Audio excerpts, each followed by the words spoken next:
Hey everybody, up here at Morningwood.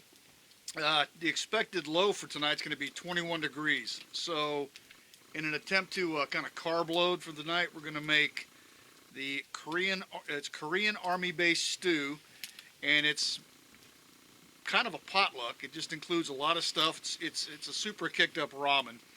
But anyway, this recipe is going to have ramen, some rice noodles, hot dogs, spam, bacon, some bok choy, kimchi, onion, and mushrooms, and cheese, which is a key ingredient to kicked up ramen. So stay tuned. Let's try to get this done before it freezes.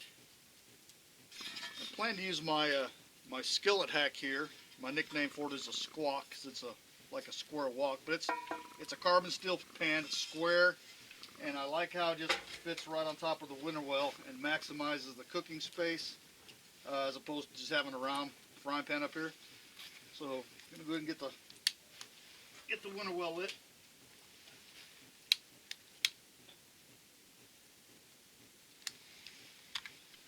So right now I've got some wood inside here, and I've got about 5 of these thin charcoal logs. I don't want to call them briquettes, or bricks maybe. So I'm hoping that by using these I'll get a more even heat distribution versus a fire that just flames up. And I'm going to try cooking on this tonight. The first thing to go in is going to be the bacon pieces.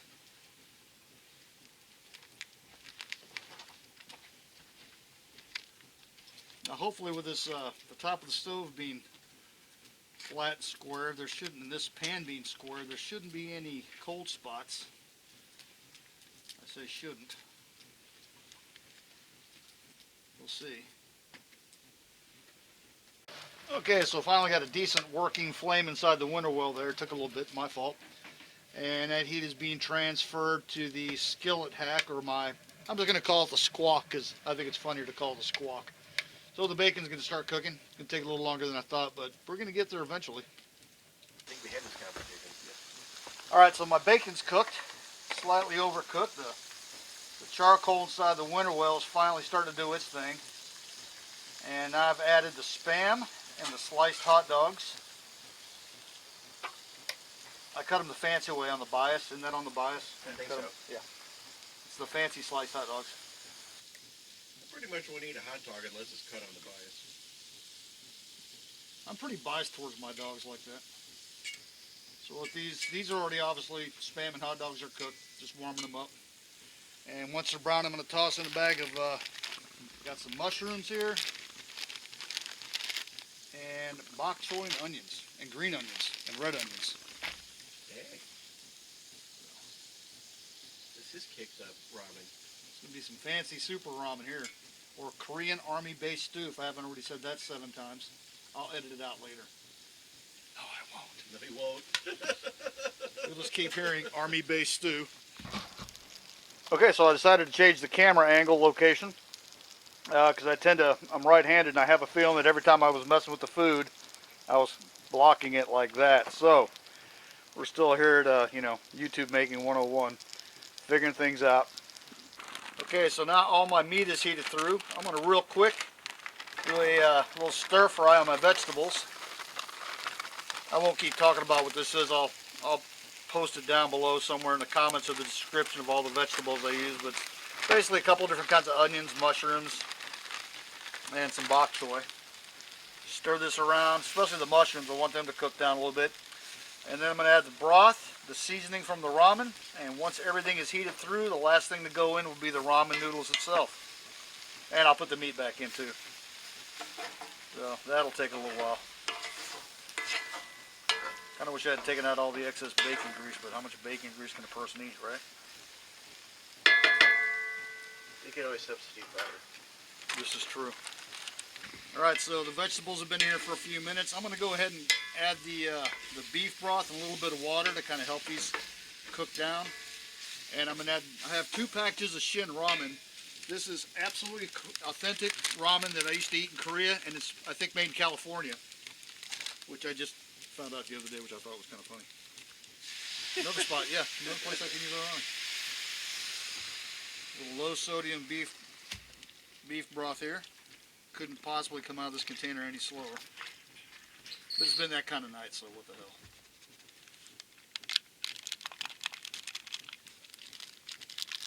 I think that's pure MSG. I can't read Korean, but that can't be good for you. Whatever.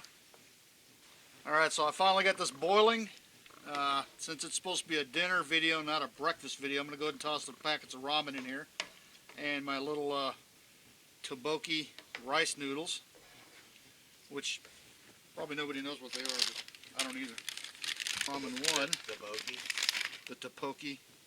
Not too many people know about Topokki. I didn't either until recently. Probably have to add a little bit more water to this.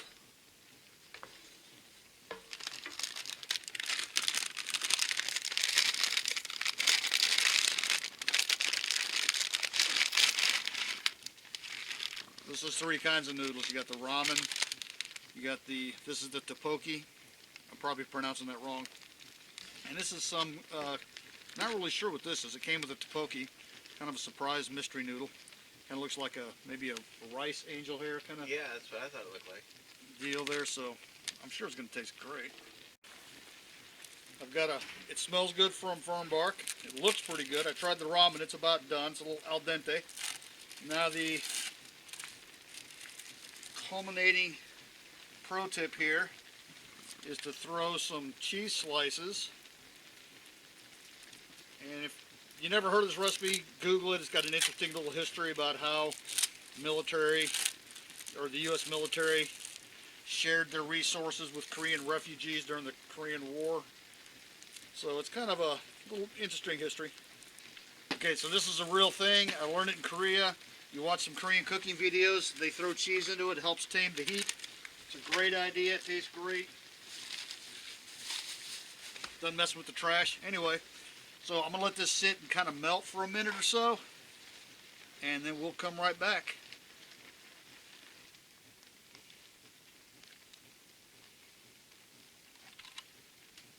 Okay, this first plate will go to Fernbark, and I'll plate mine, and we'll come back and review it and see what we think.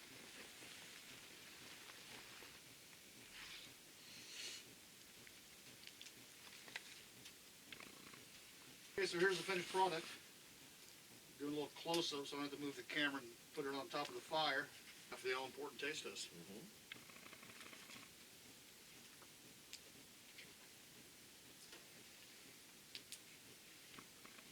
Trying to avoid a Fernbarkage here. Yeah, it's pretty hot.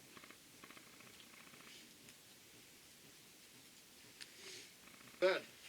It was if you watch this on YouTube, you'll see these professionals cook this in about 30 minutes. Don't believe it. It took us 2 hours. At least. Budget that much time. Yeah, 2.5 hours probably. But I want to make sure my bacon was cooked all the way through. I didn't want to serve raw bacon, so. It's delicious. Good meal, just took a lot longer to prepare than I was expecting it to. My fault. Could have pre-cooked the ingredients and just heated it up when I got out here, but that's okay. Anyway, that's it for tonight. Korean Army-based stew. Yeah, we didn't suffer that bad. We had Wisconsin meat sticks and cheese and crackers and stuff as appetizers while we were waiting for that really slow cook to get his stuff together. Anyway, that's it for tonight. I think for Morningwood until we record something like later. So, thanks for joining us.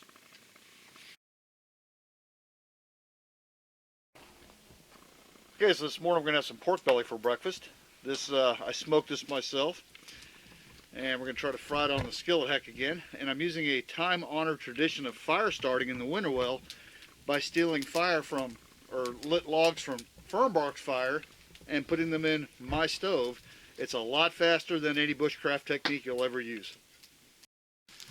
So stove is warmed up now.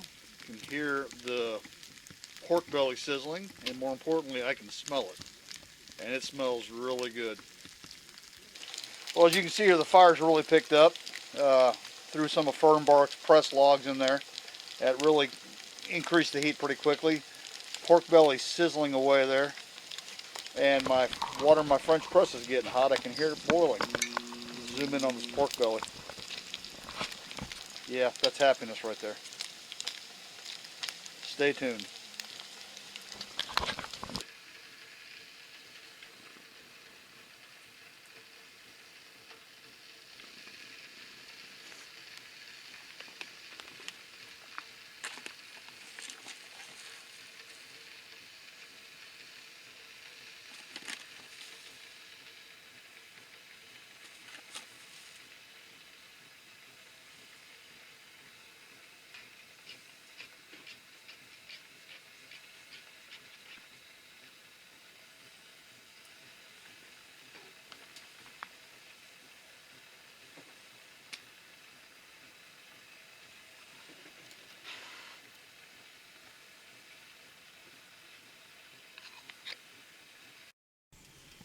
right, so here's the final result of the pork bellies cooked.